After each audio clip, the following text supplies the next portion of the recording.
Hey there, my friends. Susan here with DSP Paper Sketch 75. Let's get started. We're crafting with the Zoo Crew DSP, and I've paired it with Petal Pink cardstock for my card base. Now we're going to do a simple die cut with stylish shaped circle to get that little critter out for our card. So that was nice and quick.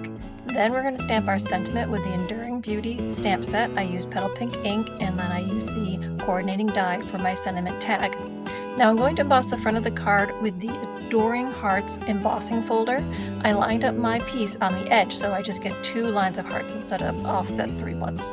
Okay, so these are the simple parts and pieces for the project today, and all the details are on the mini tutorial. Just subscribe.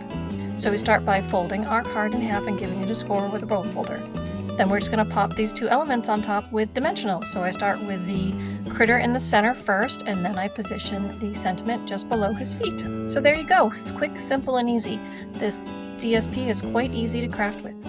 Please leave me a comment. Let me know what you thought of today's project. You remember to subscribe here to YouTube so you don't miss out on anything new I share.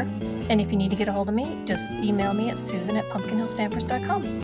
Have a great day and do some fun stamping.